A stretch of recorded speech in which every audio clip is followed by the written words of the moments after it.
a similar way. Well, at least with with similar emotion.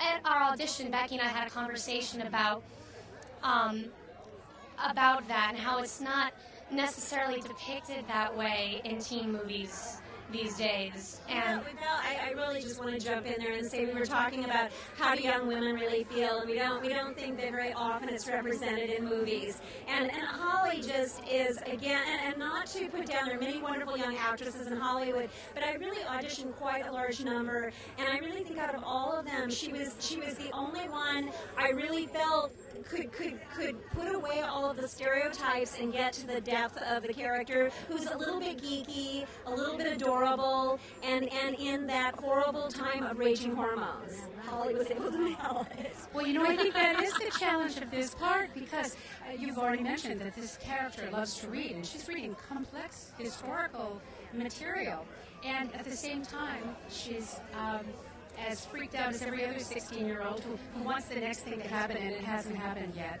It must have been a complex part for you to play.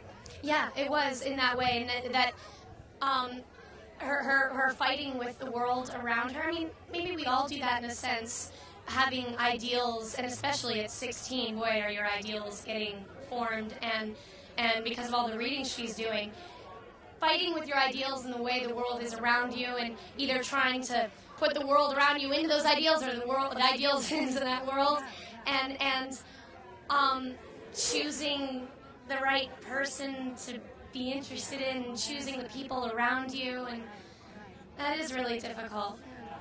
And one other thing, because you actually described the movie much better than I've had any, so I got to remember what you said. The other thing too is when you bring a young actor on a lead, they're in almost every scene.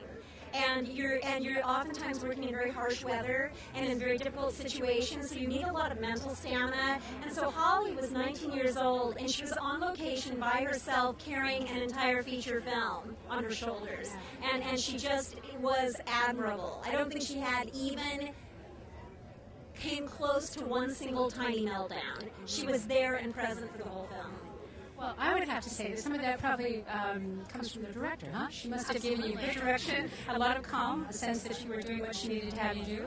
Yeah, and so she's a writer and director, and that maybe sometimes can be a little intimidating for the actor, because you're worried, oh God, is this not at all what you wanted? Being the writer-director, like there's something in their heads, and what if you're not living up to that?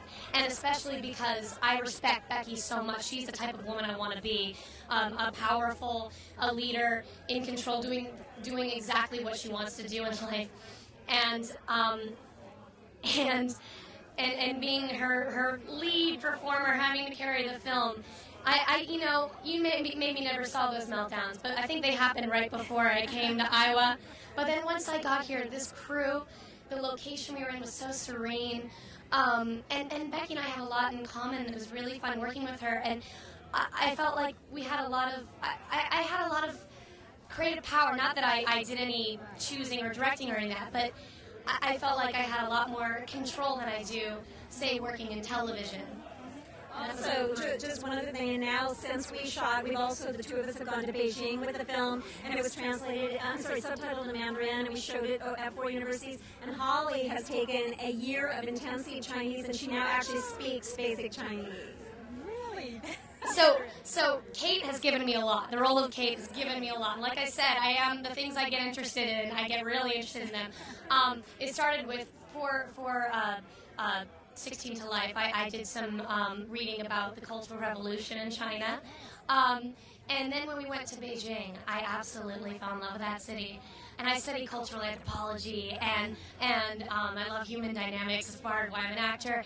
And so now I want to get my PhD in cultural anthropology, and I want to do my field work in China. Well, and I understand you may have... Kate spurred all that on. That is really great. That is really great. And you told me a funny story before the moment we turned on the microphone here, where you had some trouble getting your props from China, but it all worked out. She, the character of Kate has fantasies about what if she were in the Cultural Revolution, so I had to call Shanghai and order all of these outfits that were worn during the Cultural Revolution. So these 2 big boxes came from Shanghai, but they had to go through customs, and customs thought that we were terrorists. because it was all this communist, paraphernalia. So they held our boxes, and we were about to shoot 25 actors in those scenes. We had to hire a lawyer and send our production manager all the way to Chicago to get our costumes out of customs. This is true. For a little teen romance. Yeah, but a little teen romance that's gotten very good reviews. Loved in China, and you won a number of awards. Were nominated for lots of awards at the, what's it called, Method Fest? Yeah, and that's pretty cool. Yeah, that was exciting. That was our world premiere in Los Angeles. We won the Audience Award, which is the most prestigious award for Best Feature. How nice is that? So before we break here, I'd like to ask you about a couple of other projects that I think a lot of people will know a lot about. Queer Eye for the Straight Guy? Well, you were involved in that? I directed a season. I directed a season of Queer Eye for the Straight Guy, and it was early. It was when it was beginning, and we won an Emmy, and I was nominated for a directing Emmy, so it was a very exciting time to be on it, and I loved working with the Bad Five.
Dad was funding for this movie.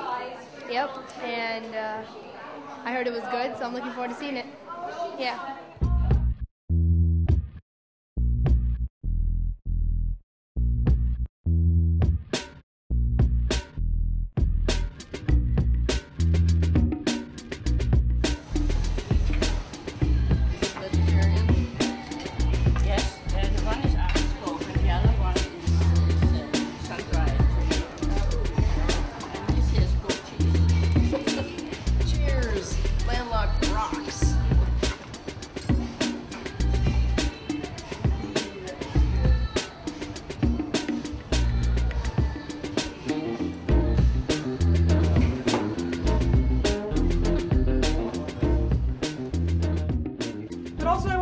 Mark and Bobby, whose house is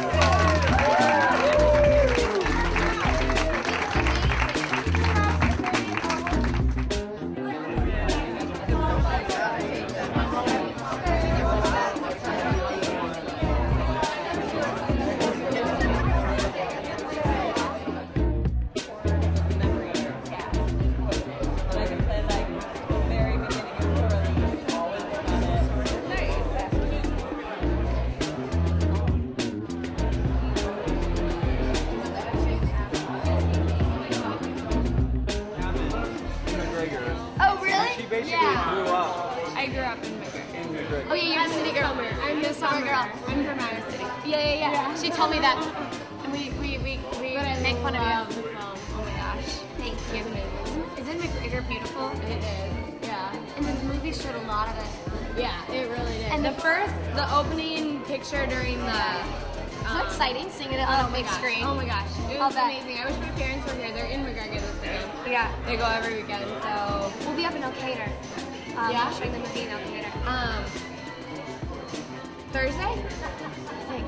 Okay, yeah, because I have to work Thursday, but we're trying to get out of it because my roommate came with me, but none of our other girlfriends did. Yeah. So I'm like, we should have girls we can stay in our cabin in McGregor and go to the movie. God, so the coffee shop that makes those amazing sandwiches. Yes.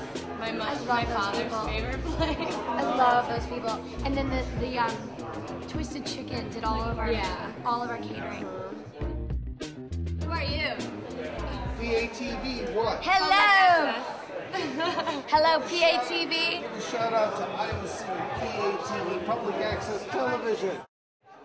PATV, Iowa City Public Access Television. Hello. I love your city.